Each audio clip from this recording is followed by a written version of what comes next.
We finally made it. Time to lace them up and go hard in the paint as the NCAA March Madness tournament bracket has been announced. And Iowa State will have to go through that tournament, through that bracket, without a Keshon Gilbert. So we're talking about that today on Locked On Cyclones.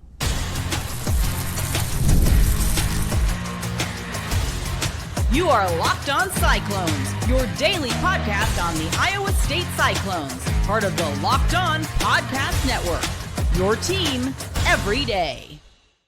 Welcome into Locked On Cyclones, part of the Locked On Podcast Network, your team every day. Shout out to you for being here every single day and making this your first watch or listen of the day. I appreciate it more than you know. Wherever you're watching or listening, be sure to subscribe so we can prove once and for all that it is, in fact, a Cyclone state. Today, we're talking about, obviously, the men's basketball team and the big news of Keshon Gilbert not playing from here on out for them. So that's obviously going to be addressed right away. Then we'll dive into the draw that this team got, obviously the 3 seed.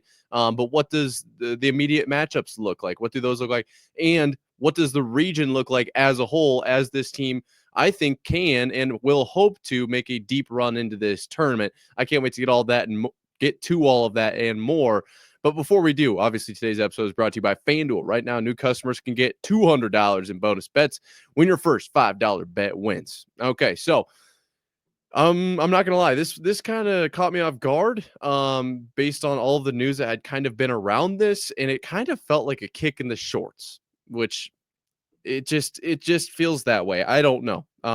You let me know what you think down in the comments below. I'm just gonna go ahead and start with a TJ Otzelberger quote, and we'll go from there.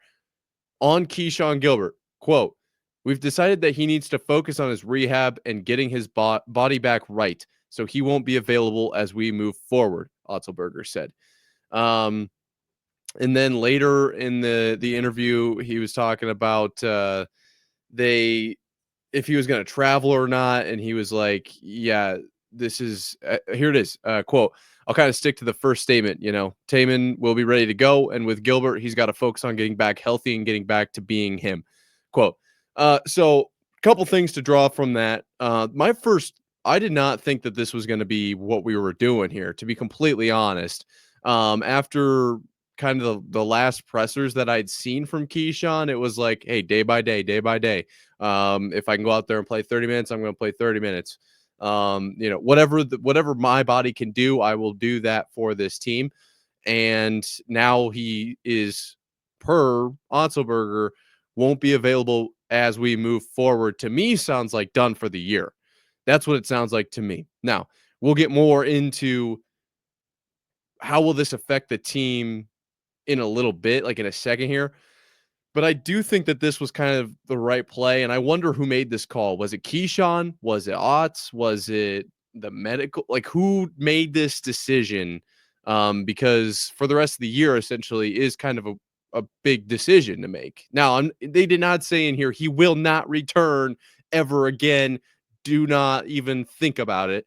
Like, they didn't say that, but they did kind of essentially say that. And so a lot of thought has to go into something like that. We see all the time, especially in pros, hurt, middle, maybe a minor injury right before the playoffs. But they hope they can come back, right?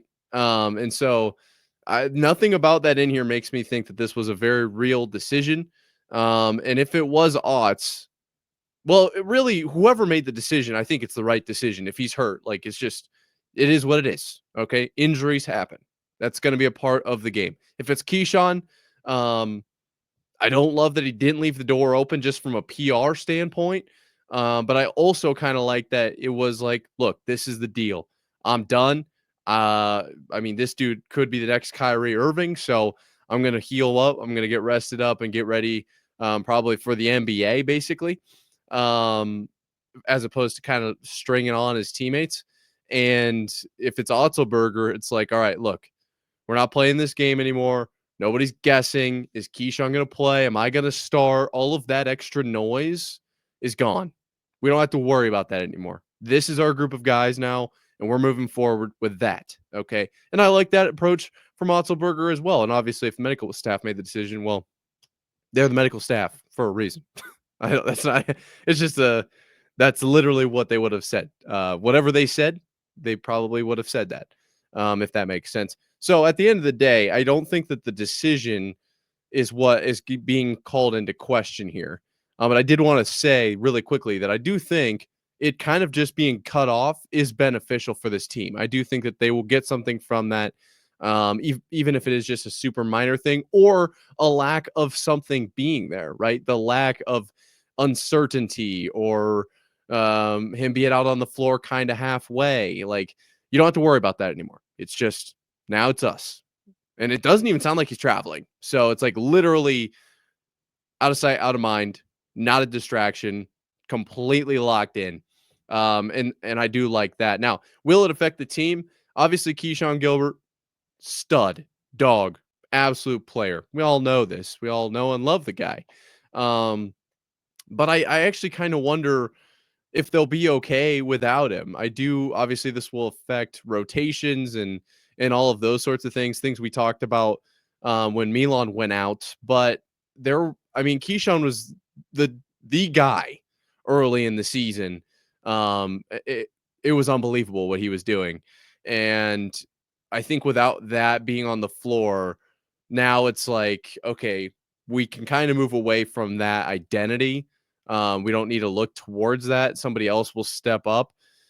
And all of this is sounding like it's a dig at Keshon, like he shouldn't have been out there or shouldn't, have been demanding the ball. Like, I'm not saying that at all. In fact, I would actually disagree with myself if I had said that to myself. I would. He's This team is better with Keshon, but at the same time, you have to look at it through the lens that, well, he's not going to play. So are they going to be okay? I think they'll be okay. I think that they will still score points. Okay. But I do wonder about the longevity of this team, as they'll have to play more minutes. They just will. But luckily, I will say this. Luckily, this team has been through injuries all year. So while the Keshon Gilbert injury is relatively new, they are not unfamiliar with having to step up into different situations. We'll probably see some more DeMar Watson. Okay. We'll probably realistically see Nate Heisey make some real noise, make some real plays. Okay. These guys that are considered backups, deep off the bench. And DeMar Watson, the first one that comes to mind, obviously, because everyone loves the guy. Everyone talks about him. And he's a stud. He's still a dog. But overall, I think that the team will still be able to adjust. We've kind of been playing these games all year long. And so I do think that, as weird as this year has been, and nobody wants anybody to get injured ever, right? We completely understand that. And I do think that this team, fully healthy, was a legitimate national title contender, and we'll play those games forever. But, um, you kind of got to take it as it is. You got to play the cards as they lay. And to say that this team is completely shocked by the injury to Keshon Gilbert, and they're not going to be able to come back from this because they don't know who they are or whatever. That's a load. Everybody's like acting like Iowa State is now the worst team in the nation because we're missing Keshon Gilbert. And not to say Keshon Gilbert makes us worse when he's out there, and so now we're better off. I'm not saying that, but I am like, this is kind of, we've kind of played these games. This team will be just fine. We are definitely okay. Let's not hit the panic button yet. Though it is, I want to make it very clear here, it's still not a good thing. Like, rather Keshon's completely healthy, but at the end of the day, he's not. I don't know what else. I don't know how else to say it. So I do think this team will be okay, though. Tamin Lipsey coming back is going to be absolutely huge. That I would rather Tamin healthy than anything else at this point. I do think Tamin makes a huge impact on this team, and the heartbeat that he brings to those guys out there. He's kind of like, he's the embodiment of a Cyclone in some sense. So that's going to be absolutely monumental. And then, the bigs are playing as well as they ever have right now, in Jefferson and Jackson. So I do think that this team will be, like I said, completely fine. I don't think that there is any need for any sort of sense of panic. And, well, what do they have to do first? They got to play basketball, right? They got to play a game in the round of 64. And we will talk about that coming up right after this. Eating healthy doesn't have to be complicated. With Factor, you get chef-made, dietitian-approved meals that are ready to heat and eat in just 2 minutes, so you can fuel your body without the hassle of cooking. Factor meals arrive fresh, never frozen, and with 40 options across 8 dietary preferences each week. You can customize your menu to fit your goals, whether that's calorie smart, protein plus, or keto. I love how Factor keeps you on track with healthy, delicious meals without the time-consuming prep. Factor also offers smoothies, breakfast, and snacks, so you can always have something nutritious ready to go. Eat smart with Factor. Get started at factormeals.com/factorpodcast and use code factorpodcast to get 50% off your first box plus free shipping. That's code factorpodcast at factormeals.com/factorpodcast to get 50% off plus free shipping on your first box. Get the supplies you need from the site made for the skilled trades, Supply House. Whether you're in plumbing, HVAC, or electrical work, Supply House is the reliable way to order products online. Their easy to use website is packed with helpful resources and the latest product info to help you get the job done right. Plus, with a complete inventory of over 200,000 parts from 400 plus top brands, you'll find exactly what you need delivered fast from coast to coast. Need help with an order? Supply House offers expert support and industry-leading service, so you'll always talk to a real person. And for trade pros looking for an extra edge, their free Trade Master program offers exclusive perks like a dedicated phone line, free shipping, and discounts on every order. Thousands of skilled professionals are already taking advantage. Now it's your turn. Join the Trade Master program today at supplyhouse.com/TM and start ordering plumbing, HVAC, and electrical supplies with just a few clicks. Plus, use promo code SH5 for 5% off your first order.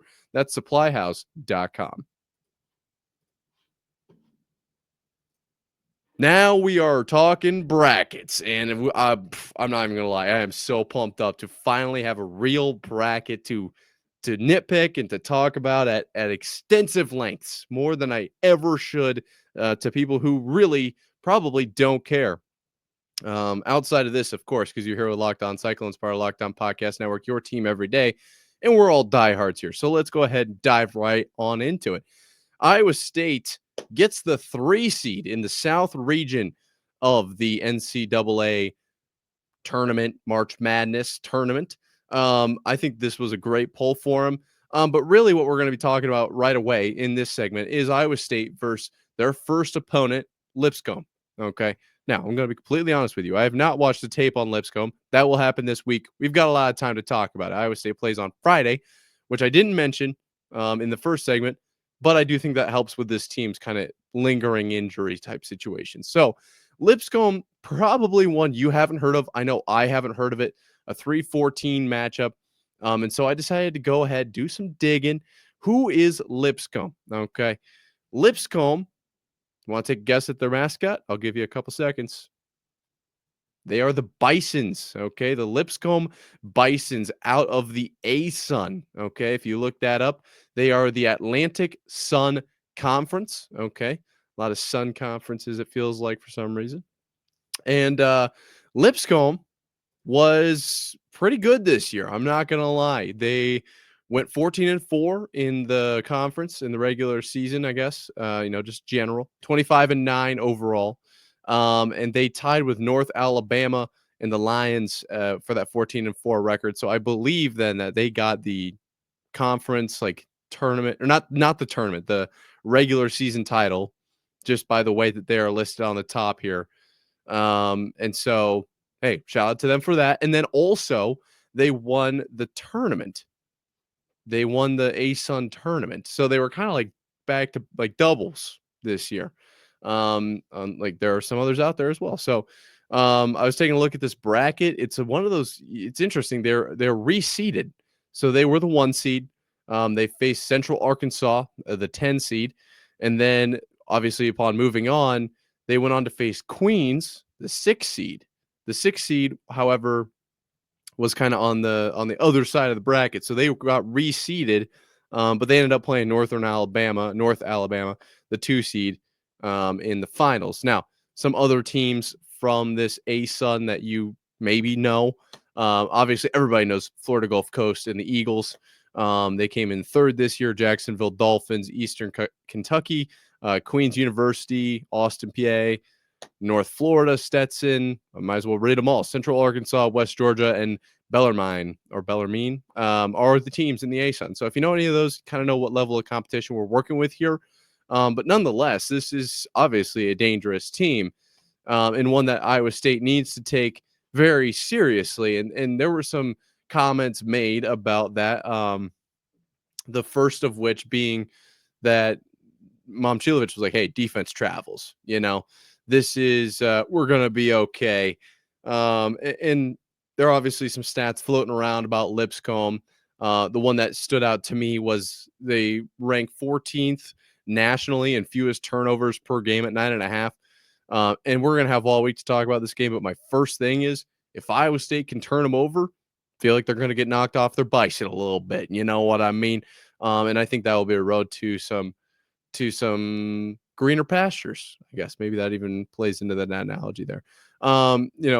Joshua Jefferson said, never take anyone lightly. So we're going into it like Lipscomb can win the whole thing. I think that's the best mindset for any team to have going into March Madness. That's what's beautiful about this tournament is that it's one and done. So the best team of all time, maybe it's literally like the team that just won gold in the Olympics this year. Let's say that team right now, if they all had eligibility, they all went and signed up at, let's just say Iowa State for the heck of it. They all sign up, enroll here at Iowa State, and they all go out. They're the basketball team. They get into March Madness, of course. They probably go undefeated in the regular season. And then I don't know how it would happen, but let's just say they lose the first round. Doesn't matter. If they were the best team by a mile, they won every game by 150 points all year. They never trailed. You could start them down by 30 and they would have won every game type of vibe.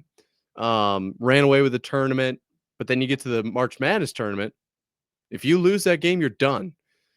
So this kind of eat or be eaten kind of mentality is a must-have. I do like that this is already being mentioned in press. Obviously it's going to be in the locker room for sure. Like everybody says now it's 0-0, it's 0-0, it's 0-0. Everybody's on the same playing field now that we're here. Like everybody talks about that. But if it's sticking around enough for these guys to say it, that's a good sign in my opinion. And this is what we talked about later in the year. Obviously the Oklahoma State game is the one that stands out. That game, I said, look, it's still the Big 12. And it was Kansas State before that, a while before that. But look, these are going to be tough teams. This is March Madness. These teams aren't just peddled out there. These dudes earned it. So, I mean, there were teams that probably they didn't make it and they really probably should have, if that makes sense. That's the level of competition we're playing here. These aren't just some scrubs. These are legitimate contenders here. So they're all very good basketball teams. We'll say it like that. So you can't go into this game just hey, we're the 3 seed. We are pretty much guaranteed to get a win in the first round. I don't like that mentality at all. I think you have to go out and you have to assert your dominance. You have to assert kind of your play style and show them that you are here to play as well, that it's not just your seed number in front of the title that is the reason. And then you walk away with that one and you play someone even tougher and you play someone even tougher. I think that's have to go about it that way. I think that's the only way to go about it, in my opinion. Speaking of playing someone tougher and then someone tougher yet again, we got to take a look at what's going on with the deeper portions of this bracket for Iowa State, because Milan Momchilovich said our expectation is to go as far as we can. So we're going to have to take a look at that coming up right after this. March Madness is here, and FanDuel is giving you the chance to get in on the action like never before. Right now, new customers can get $200 in bonus bets when your first $5 bet wins. That's 200 extra bucks to use on everything from buzzer beaters to Cinderella stories, and even who's cutting down the nets. I've got my eye on a few underdogs this year, and FanDuel makes it easy to back them with spreads, totals, and game props. The FanDuel app is simple to use, and when I win, I get paid instantly. No waiting around. So visit FanDuel.com and get in on the college hoops action all tournament long.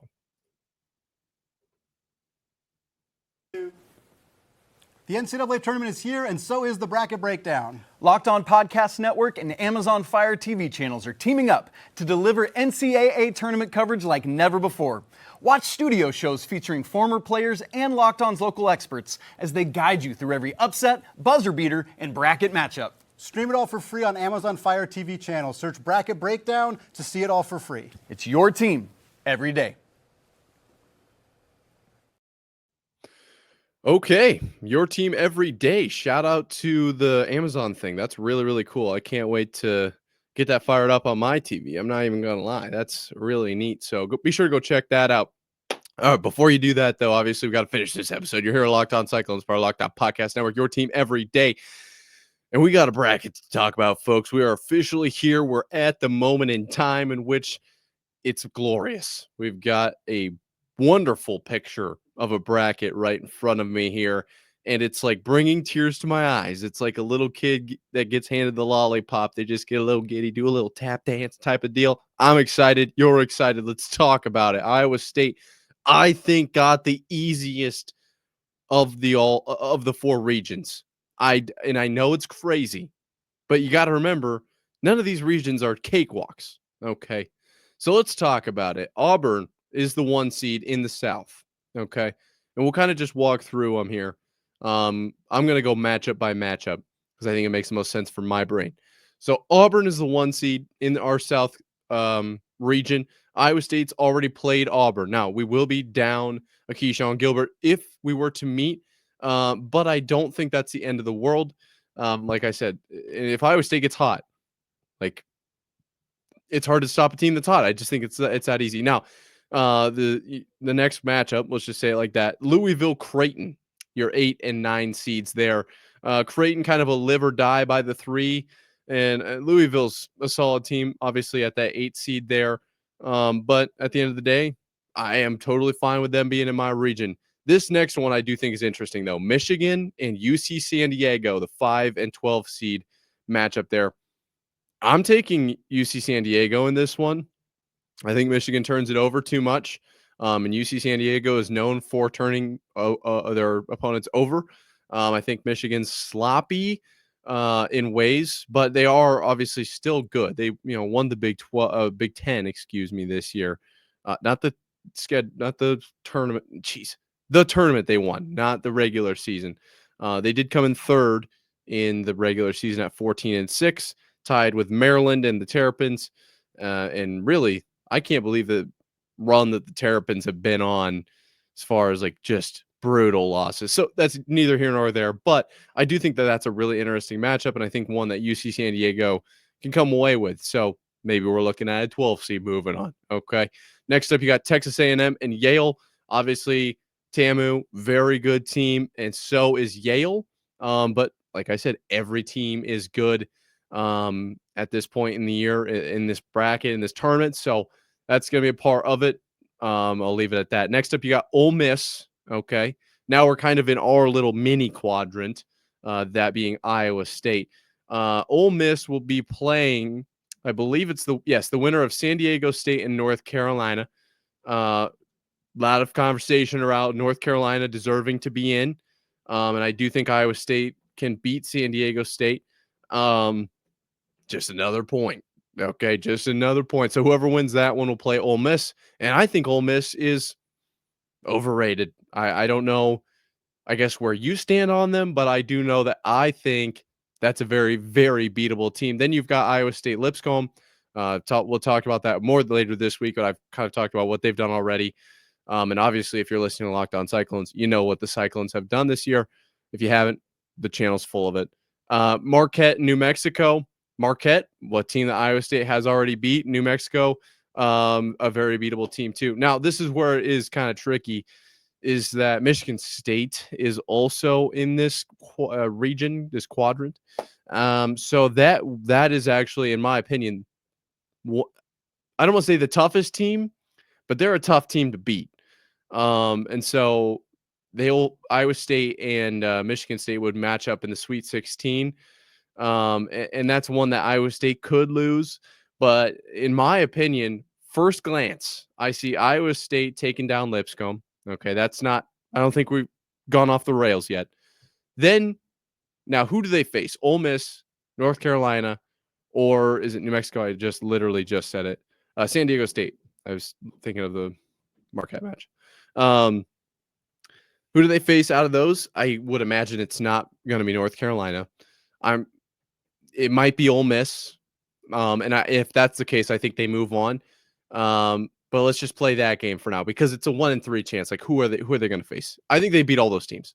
So then they move on to the Sweet 16. They get out of the first set of games there. And then you've got 1 of 4, Marquette, New Mexico, Michigan State, Bryant. I think it would be wild to say that Michigan State doesn't make it to the Sweet 16. So I'm going to assume that they make it. And we're playing that game because I'm going to say Iowa State wins that match. So do they? I don't know, right? We'll break that down more when we get to that point. Is Iowa State playing well through their first 2 games? What's the injury status looking like? All of those kinds of questions we'll talk more about. But at this moment, as we move through this bracket, I'm just going to say that they beat Michigan State. So I can say that they'll eventually then play one of these teams from this mini quadrant, and it'll likely be Auburn. Okay. I don't think it'll be Michigan. Really don't think it'll be Michigan. San Diego probably beats them.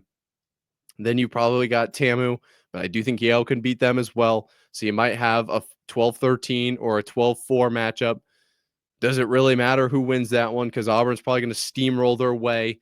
There's a chance they don't, but it's probably very real chance it's Iowa State, Auburn in the Elite Eight. And that's one that Iowa State should have won. I mean, it was a huge lead that was blown. I think it was 19 points. So let's just say for funsies that they end up winning that game and move to the Final Four. Then you're probably playing Florida. Maryland's in that quadrant, that region. St. John's over there. Just at first glance, this is a wild region. This is a tough one. Texas Tech in there. We can talk more about that later. But looking at these other regions, obviously Duke and Houston, the other 1 seeds, along with Florida, as I mentioned, and Auburn got the number 1 overall. And all of these teams on the right, like the Midwest and the East, just teams that we don't really have to worry about. You won't see them till the championship. So, I don't probably need to worry about a Vanderbilt. You don't have to probably worry about a Montana. It's just, I don't have to think about it, which is really nice because that's how tournaments work. But I do think this is a 100% a winnable quadrant. It's tough, but all of them are. And I do think that this is one that matches up well. I think the 5 seed is practically eliminated. I think the 6 seed in Ole Miss is wildly overrated. Marquette's a team you've beat. Auburn's a team you should have beat. Michigan State is going to be tough, but very beatable, especially if Iowa State, when they meet them, they're hot. They'll come off of some rest. It won't be the back-to-back because it'll be the Sweet 16. Am I crazy for saying that? I don't think so. If Creighton doesn't come out and shoot lights out, they're not really a threat anymore. I don't know enough about Louisville at this moment, and we don't see them immediately, but I don't think that they're beating Auburn. So it's probably Auburn. This is a winnable deal here. I am not going to lie. I was really happy to see this. Some people were not thrilled with this draw. I don't see it that way. I do think that this is a favorable draw for Iowa State, especially getting the 3 seed. If you're the 4 seed in this one, in this region, which is not maybe how that would go, but you'd end up with Yale into probably UC San Diego, but maybe Michigan. And you just face Auburn a little bit sooner. You face them in the Sweet 16. But yeah, I think the 3 seed here was really generous, and a very good region to fall into. And I haven't even talked about yet. They'll be playing Lipscomb in Milwaukee, not a very far distance. So, hey, wins after wins after wins is all I'm going to say. I think this was a monumental draw, and I do think Iowa State can make some very real noise here We'll see what happens without Keshon, but I'm not too worried, to be completely honest. If you're still watching, be sure to subscribe so we can prove it's a Cyclone state. Obviously, you know that. I know that, but we got to prove that to the nation. Until next time, Cyclone fans, sayonara.